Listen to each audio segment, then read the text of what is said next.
Hello everyone, welcome back to my channel. So today I am going to discuss periodic table and periodicity from basic. So first of all we discuss why do we need to classify elements. हमें elements को classify करने की ज़रूरत क्यों पड़ी? We know by now that the elements are basic unit of all types of matter. क्योंकि elements ही क्या है? Basic unit है जितने भी types के matter हैं. इन 1800 में सिर्फ 31 एलिमेंट्स को जाना जाता था but later in 1865 the number was double 63.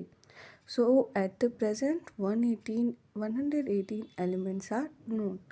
So now we discuss development of modern periodic table. So first a German chemist come named Dobenier. He gave Dobenier triads. He arranged similar elements in the group of 3 elements called triads.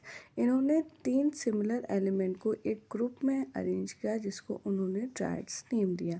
In which the atomic mass of central atom was merely the arithmetic mean of atomic masses of other 2 elements of all 3 elements possessed by nearly same. It means कि जो atomic mass था central atom का वो arithmetic mean था atomic जो दूसरे 2 other elements थे उनके.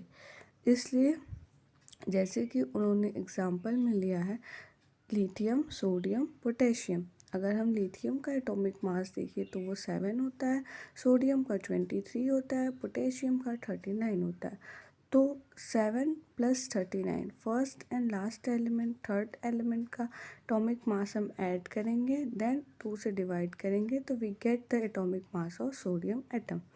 But he took another example Fe, cobalt, nickel, but the atomic masses of iron, cobalt, nickel was nearly same. So it was restricted to few elements. तो इसलिए इनका जो डोबेनियर triad था ये कुछ एलिमेंट्स के लिए एप्लीकेबल था और कुछ एलिमेंट्स के लिए एप्लीकेबल नहीं था, इसलिए ये फिर डिस्कार्डेड कर दिया गया. नेक्स्ट केमिस्ट है जर्मन ऑक्टेव्स. इन्होंने क्या किया? न्यूलैंड लॉ ऑफ ऑक्टेव दिया. इन्होंने अरेंज किया था first to correlate the chemical properties of the element with their atomic mass. इन्होंने कोरिलेट क्या किया था? केमिकल प्रॉपर्टीज, एलिमेंट के केमिकल प्रॉपर्टीज और उनके एटॉमिक मास से. इनके अकॉर्डिंग क्या था? एलिमेंट्स जो भी हैं अरेंज हैं किसके अकॉर्डिंग? Increasing atomic mass. उनकी एटॉमिक मास इंक्रीज हो रही है और जो 8th एलिमेंट है वो फर्स्ट एलिमेंट के सिमिलर है प्रॉपर्टीज़ में. तो इसी अरेंजमेंट को उन्होंने क्या दिया था नाम? Newland law of octets. उन्होंने lithium, beryllium, boron, carbon, nitrogen, oxygen, fluorine ये 8 एलिमेंट को अरेंज किया था और फिर उसको नाम दे दिया था कि इसकी जो प्रॉपर्टीज़ है फर्स्ट और लास्ट एलिमेंट के इक्वल है. ऐसे उन्होंने कई सारे एग्जाम्पल लिए लेकिन उसके बाद भी इनका ये एक्सपेरिमेंट जो है वो फेल हो गया. इन्होंने क्या क्या एग्जाम्पल लिया है? फिर नेक्स्ट केमिस्ट आए थे लोथर मेयर. लोथर मेयर ने क्या क्लासिफिकेशन किया? इन्होंने डिटरमाइन किया the atomic volume. Atomic volume को डिटरमाइन किया उनके एटॉमिक मास से और उनके डेंसिटीज़ इन सॉलिड स्टेट. दोनों को क्या किया उन्होंने? डिटरमाइन करके एक ग्राफ प्लॉट किया atomic mass against the atomic volume for a number of elements. उन्हें क्या ऑब्जर्वेशन मिला कि जो एलिमेंट्स हैं उनकी जिसकी सिमिलर प्रॉपर्टीज़ है वो कर्व पोजीशन में अकर कर रहे हैं और जो एल्केली मेटल है जिनकी लार्जर एटॉमिक वॉल्यूम है वो क्रेस्ट में अकर कर रहे हैं और जो ट्रांजिशन एलिमेंट्स है वो ट्रफ में अकर कर रहे हैं. लोथर मेयर ने एक ग्राफ प्लॉट किया जिसमें उन्होंने क्या डिटरमाइन किया कि जो भी एलिमेंट्स सिमिलर प्रॉपर्टीज़ के हैं वो कर्व पोजीशन में है और जो एल्केली मेटल हैं वो लार्जर वॉल्यूम में है तो वो क्रेस्ट में है और जो ट्रांजिशन एलिमेंट्स हैं वो ट्रफ में है और जो हैलोजन है वो ascending position of the curve before the inert gases के पहले। एल्केलाइन अर्थ मेटल ऑक्यूपाई कहाँ कर रहे हैं position? At the mid of the descending portion of the curve. फिर ऑन दीज बेसिस, इसके बाद इन सब के ऑब्जर्वेशन के बाद उन्होंने क्या कंक्लूड किया कि जो फिज़िकल प्रॉपर्टी है एलिमेंट्स की, ये क्या है? पीरियोडिक फंक्शन है ऑफ देयर एटॉमिक मासेस, उनके मासेस के। इसलिए इनकी जो ये लूथर मेयर की क्लासिफिकेशन थी ये भी डिस्कार्डेड हो गई क्योंकि इसमें लैक ऑफ यूटिलिटी थी। इसलिए इन्होंने जो भी पीरियोडिक टेबल बनाया था ये फेल हो गया। फिर नेक्स्ट साइंटिस्ट आए थे मेंडलीव। मेंडलीव ने अपना पीरियोडिक टेबल बनाया और आज तक हम मेंडलीव के ही पीरियोडिक टेबल को पढ़ते आ रहे हैं। पहले तो एक था मेंडलीव प्रेडिक्शन। उन्होंने क्या दिया था? मेंडलीव के अकॉर्डिंग जो फिज़िकल और केमिकल प्रॉपर्टीज़ है एलिमेंट्स की, वो क्या है? Periodic function of their atomic मास, उनके मास के पीरियोडिक फंक्शन। उन्होंने अरेंज किया था जितने भी नोन एलिमेंट्स हैं in the order of their increasing atomic mass के इंक्रीजिंग ऑर्डर में।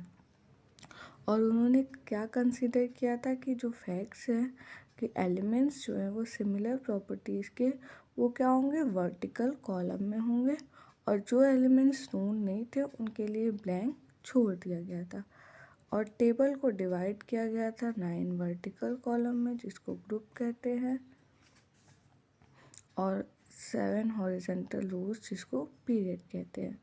Sorry, it was 18 groups and 7 periods.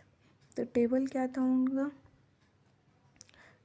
First period में 2 एलिमेंट होंगे, सेकेंड पीरियड में 8, थर्ड में 8, फोर्थ में 18, 5 में 18 एंड 6 में 32 और 7 में 19। क्योंकि अभी 7 पीरियड इनकम्प्लीट पीरियड है। फर्स्ट पीरियड क्या है? बहुत शॉर्ट है, 2 एलिमेंट है। सेकेंड पीरियड 8 एलिमेंट है, शॉर्ट पीरियड है। थर्ड भी शॉर्ट पीरियड है, बट फोर्थ पीरियड क्या है? लॉन्ग पीरियड है। फिफ्थ पीरियड क्या है? लॉन्ग पीरियड है, बट सिक्स क्या है? वेरी लॉन्ग, क्योंकि इसमें 32 एलिमेंट्स प्रेजेंट है।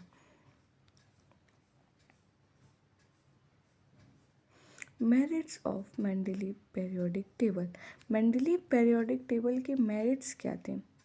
It has simplified and systematise the study of elements and their compound. इनका जो पीरियोडिक टेबल था वो सिंपल था और सिस्टमाइज था। It has helped in predicting the discovery of new elements on the basis of blank spaces। और इन्होंने जो पीरियोडिक टेबल दिया था इसके बेसिस पे जो नए एलिमेंट्स का डिस्कवरी था उनका जो पोजीशन है वो आराम से हम ब्लैंक स्पेसेस में दे सकते थे। मेंडलीव ने प्रेडिक्ट भी किया था प्रॉपर्टीज़ ऑफ मिसिंग एलिमेंट। जो भी मिसिंग एलिमेंट्स थे उनकी प्रॉपर्टीज़ को from the known properties of other element, जो नोन एलिमेंट थे उनके प्रॉपर्टीज़ से सिमिलर कर दिया था। जैसे कि उन्होंने एग्जांपल लिया था इका एल्यूमिनियम एंड इका सिलिकॉन। उन्होंने इसको नेम दिया था पहले से ही गैलियम एंड जर्मेनियम, क्योंकि ये डिस्कवर नहीं था मेंडलीव के टाइम में, लेकिन बाद में इसे पाया गया और इसकी प्रॉपर्टीज़ को प्रेडिक्ट किया मेंडलीव। दो भी एलिमेंट्स हैं, एक्सपेरिमेंटली उन्होंने उसको सिमिलर बनाया। जैसे कि टेबल देख सकते हैं हम, atomic mass, density, melting point, formula of oxide और फार्मूला ऑफ क्लोराइड। अगर हम इका एल्युमिनियम की प्रेडिक्टेड देखें जो मेंडलीव ने प्रेडिक्ट किया था, और जब वो हमें मिला तो क्या था? इका एल्युमिनियम को गैलियम कहा जाता है और उसका एटॉमिक मास उन्होंने प्रेडिक्ट किया था 68, बट आज के प्रेजेंट टाइम में क्या है? 70। तो ये टेबल आप लोग एक बार ध्यान से देख लीजिएगा, ठीक है। तो atomic weight of element for को रिलेटेड जो करेक्टेड, जो भी उन्होंने प्रेडिक्ट किया था वो करेक्ट था। Atomic weight of beryllium was calculated. अगर हमें बेरिलियम का एटॉमिक वेट कैलकुलेट करना था तो हम उसको कैसे कैलकुलेट कर रहे थे? 3 × 4.5 इज इक्वल्स टू 13.5। तो कंसिस्टिंग अगर हम उसकी वैलेंसी देखें तो वो क्या था 3 was correctly calculated considering its valency 2। तो ये था। नेक्स्ट क्या है डीमेरिट्स इन मेंडलीव पेरियोडिक टेबल। अब मेंडलीव का पेरियोडिक टेबल है तो उसमें कुछ डीमेरिट्स भी रही होंगी। तो पहला डीमेरिट क्या था कि position of hydrogen element was not define uncertain, मतलब उन्होंने हाइड्रोजन की पोजीशन ही नहीं बताई।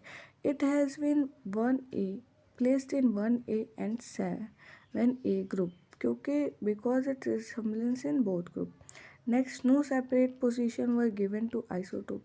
जितने भी आइसोटोप्स थे उनकी सेपरेट पोजीशन नहीं थी। Order of increasing atomic weight not strictly follow in the arrangement of elements periodic table. जो भी ऑर्डर्स थे वो भी नहीं था। जो भी सिमिलर एलिमेंट्स थे वो डिफरेंट ग्रुप में प्लेस कर दिए गए। जैसे कॉपर को 1B में, मरकरी को 1B सेकेंड बी में। तो similar the elements with different properties were placed in the same group, जैसे एल्केली मेटल 1A में। तो इससे प्रॉब्लम आई और उन्होंने पेरियोडिसिटी के कॉज को भी नहीं बताया। फिर आया long form of periodic table, जिसको मोस्टली पेरियोडिक। उन्होंने क्या दिया, उन्होंने स्टडी किया फ्रीक्वेंसी ऑफ एक्सरे जो भी प्रोड्यूस होते हैं बॉम्बार्डमेंट से एक strong beam of electron metal को टारगेट करके दिया जाता है। उन्होंने पाया कि जो स्क्वायर रूट है फ्रीक्वेंसी ऑफ एक्सरे की, स्क्वायर रूट ऑफ न्यू, ये किसके प्रोपोर्शनल है, number of effective nuclear charge that is Z of metal, that is the atomic number and not to the atomic mass of atom of that metal, as the nuclear charge of metal atom is equal to the atomic number। तो अगर हम mostly का periodic table देखें तो उन्होंने क्या दिया है कि square root of mu is equals to A in the bracket of Z effective minus B, where A क्या है प्रोपोर्शनली कांस्टेंट है और बी क्या है कांस्टेंट है for all the lines in a given series of X-rays। Therefore, he concluded that the atomic number was better fundamental properties of an element than its atomic weight। He then suggested that the atomic number Z instead of atomic weight। उन्होंने Z atomic number को suggest किया था wait के according. फिर आता है modern periodic law या फिर मोस्टली पेरियोडिक लॉ। उन्होंने क्या दिया कि जो फिज़िकल और केमिकल प्रॉपर्टीज़ है एलिमेंट्स की, वो क्या है पेरियोडिक फंक्शन है उनके एटॉमिक नंबर की। अगर हम एलिमेंट्स को अरेंज करें order of increasing atomic number अगर एक रेगुलर इंटरवल में, तो एलिमेंट्स जो है वो सिमिलर प्रॉपर्टीज़ को रिपीट करेंगे। और पेरियोडिसिटी क्या होती है, the repetition of properties of elements. तो ये होती है पेरियोडिसिटी। नेक्स्ट क्या है cause of periodicity. The periodic repetition of the properties of element is due to recurrence of similar valential electronic configuration after a regular interval. Means periodic repetition जो भी properties है elements के, उनका similar valence shell electronic configuration एक regular interval पे। जैसे कि alkali metal है, उसका जो एल्केली मेटल का वैलेंस सेल का इलेक्ट्रॉनिक कॉन्फ़िगरेशन क्या होता है NS1 और उसकी प्रॉपर्टीज़ क्या होती है similar. The long form of periodic table is contribution range Werner Bohr and Bury. This table is also referred to as Bohr table. इसको बोर टेबल भी किया जाता है क्योंकि ये बोर स्कीम अरेंजमेंट को फॉलो करता है। इनको 4 टाइप ऑफ इलेक्ट्रॉनिक कॉन्फ़िगरेशन दिया। और मॉडर्न पेरियोडिक टेबल क्या होता है, हॉरिजॉन्टल रोज को पीरियड्स कहते हैं और वर्टिकल कॉलम को ग्रुप कहते हैं। Periods, there are 7 periods numbered 1 2 3 4 5 and 6 and 7। Each period consists of a series of elements having same valence cell। Each period corresponds to a particular principal quantum number of valence cell present in it। Each period start with an alkali metal and having outermost electronic configuration as ns1. Each period end with a noble gas with outermost electronic configuration ns2 and np6 except helium, क्योंकि helium की जो electronic configuration होती है वो 1s2 होती है, क्योंकि उसका एटॉमिक नंबर होता है 2. Each period start with the filling of new energy. जब भी हम एनर्जी फिल करते हैं तो नए एनर्जी लेवल से फिल करते हैं. The number of elements in each period is the twice of the element. First period shortest period होते हैं जिसमें 2 एलिमेंट होते हैं. Filling of electron take place in the first energy shell for which n is equals to 1, जिसके लिए n की value 1 होती है, l की वैल्यू 0 होती है और m की वैल्यू भी 0 होती है. Only one orbital 1s is available and thus it contains only 2 elements. Third period को शॉर्ट पीरियड कहा जाता है क्योंकि उसमें 8 एलिमेंट्स होते हैं. और अगर हम उसमें फिलिंग ऑफ इलेक्ट्रॉन को देखें तो थर्ड एनर्जी लेवल में जैसे कि n की वैल्यू 3 होती है, l की वैल्यू उसके लिए 3 हो सकती है, 0 1 2, और m की वैल्यू होती है 0. तो टोटल नंबर ऑफ, अगर मैं थर्ड पीरियड में देखूँ नंबर ऑफ ऑर्बिटल्स तो 9 होते हैं.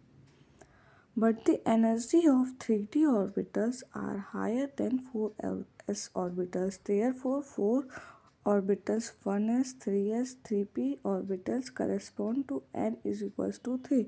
अगर हम देखें तो 3D की ऑर्बिटल की एनर्जी 4s से ज़्यादा होती है, लेकिन जब हम फिल करते हैं तो 4s orbital next energy level में जाता है और जो थर्ड पीरियड्स कंटेन होता है उसमें 8 एलिमेंट्स होते हैं, not 18 elements.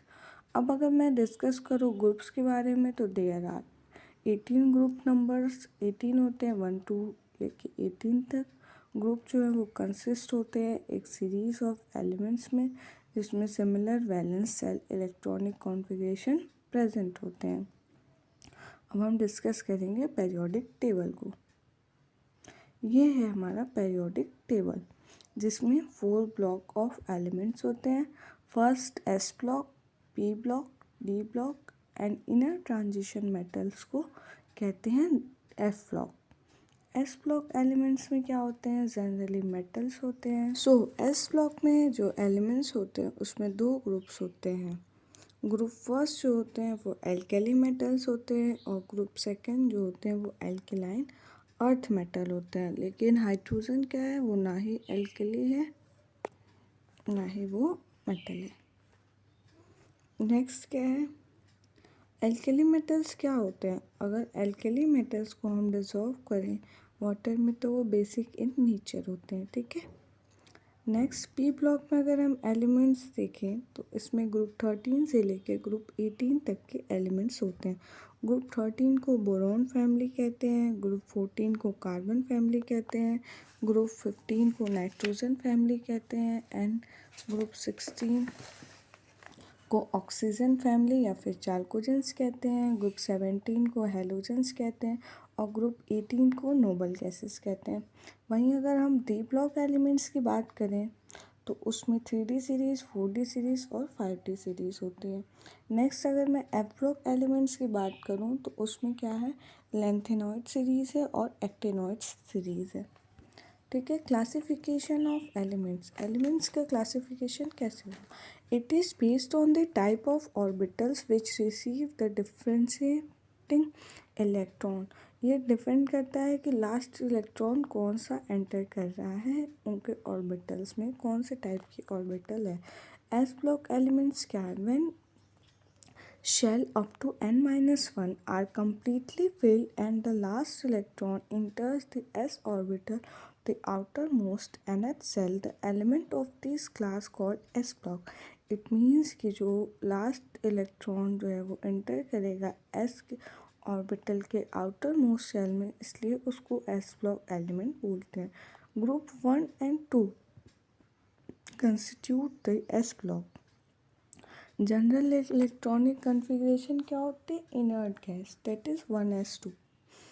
S block elements जो है वो लाई करते हैं left of the periodic table और इसमें क्या होते हैं, मेटल्स होते हैं। नेक्स्ट क्या है, P block element, when shells up to n-1, जब तक n-1 कम्प्लीटली फिल नहीं हो जाते और डिफरेंट इलेक्ट्रॉन इंटर नहीं करते हैं पी ऑर्बिटल में of the nth orbital, element of these class elements are called P block. इसमें पी ब्लॉक एलिमेंट्स कहाँ से कहाँ तक होते हैं, ग्रुप 13 to 18, उसको हम पी ब्लॉक कहते हैं। जनरल इलेक्ट्रॉनिक कन्फिग्रेशन क्या होती है, NS2 NP, अब 1 से लेकर 6 तक कोई भी नंबर लास्ट इलेक्ट्रॉन ऑर्बिटल में हो सकता है। पी ब्लॉक क्या होते हैं, right side of the periodic table होते हैं। इसमें कुछ मेटल्स होते हैं, कुछ नॉन मेटल्स होते हैं और कुछ मेटलॉइड्स होते हैं। एस ब्लॉक और पी ब्लॉक को collectively called as normal. Next है D block element. D block में क्या होता है, इसमें फर्स्ट ट्रांजिशन सीरीज होते हैं 3D, जो जिसमें 10 एलिमेंट्स होते हैं, जो स्टार्ट होता है स्कैंडियम से लेकर जिंक तक। नेक्स्ट होता है सेकेंड ट्रांजिशन सीरीज, जो स्टार्ट होता है 4D सीरीज, इट्रियम से लेकर कैडमियम तक, फोर्थ सब सेल में होते हैं। थर्ड ट्रांजिशन सीरीज होता है 5D सीरीज, जिसमें एलिमेंट्स होते हैं लेंथेनम से लेके हैफनम तक और मर्क्यूरी तक। इसमें 5D सेल में सब सेल में इलेक्ट्रॉन, लास्ट इलेक्ट्रॉन आता है। Those elements which have partially filled d orbitals in neutral state or in any stable oxidal state are called transition elements. इनको transition. Next है f block element, where n-1 and n-2 cell incompletely filled and the last electron enter f cell orbital, इसी को हम कहते हैं f block elements. General electronic configuration अगर हम f block की देखें तो क्या है, n-2 F1 से लेके 14 तक, D से लेके 0 to 1 और NS2। All the F block elements belong to third group, third group के एलिमेंट से बिलोंग करता है। दे आर मेटल्स, ये मेटल्स होते हैं। With in each series the properties of element, और इनकी जो प्रॉपर्टीज़ होती है सीरीज में वो क्वाइट सिमिलर होती है। और जो एलिमेंट्स कम यूरेनियम के बाद आते हैं उनको ट्रांस यूरेनियम एलिमेंट्स भी कहते हैं। They are also called as inner transition elements as they contain 3 outermost shell incomplete and were also referred to as rare earth metal, इन्हें कहा जाता है। आज हम यहीं तक एफ ब्लॉक तक डिस्कस करेंगे, बाकी हम नेक्स्ट क्लास में डिस्कस करेंगे, ठीक है। तो elements of F block classified, दो सीरीज में उनको क्लासीफाई किया गया, first inner transition and second inner transition metals. जो फर्स्ट इनर ट्रांजिशन सीरीज़ है उसमें 4F सीरीज़ है, उसमें 14 एलिमेंट्स होते हैं, सेलेनियम से लेके लिथेनाइट तक, ल्यूटेनियम तक। इसमें इलेक्ट्रॉन की जो फिलिंग होती है वो 4F सब सेल में होती है। और सेकेंड इनर ट्रांजिशन में थोरियम से लेके 103 एटॉमिक मास तक होती है। इसमें क्या होती है 5F सब सेल में। और एक्टिनाइट लेंथेनाइट जो है, द एक्टिनोइड एंड लेंथेनोइड जो है वो प्लेस्ड होता है bottom of the periodic table, क्योंकि इससे जो अनड्यू एक्सपेंशन है उसको अवॉइड करने के लिए पीरियोडिक टेबल में। ओके, सो इसके आगे का कुछ क्वेश्चन सीरीज़ मैं लूँगी नेक्स्ट लेक्चर में, उसके बाद फिर हम और आगे लेक्चर को कंटिन्यू करेंगे। अभी इसमें बहुत कुछ बचा है तो मैं बेसिक से पूरा टॉपिक लूँगी, एक भी टॉपिक नहीं छोड़ूंगी। और अगर आप लोग को ये वीडियो अच्छी लगी हो तो चैनल को लाइक कर दे, सब्सक्राइब कर, वीडियो को लाइक कर दे, चैनल को सब्सक्राइब कर दे। थैंक्स फॉर वॉचिंग, मिलते हैं नेक्स्ट वीडियो।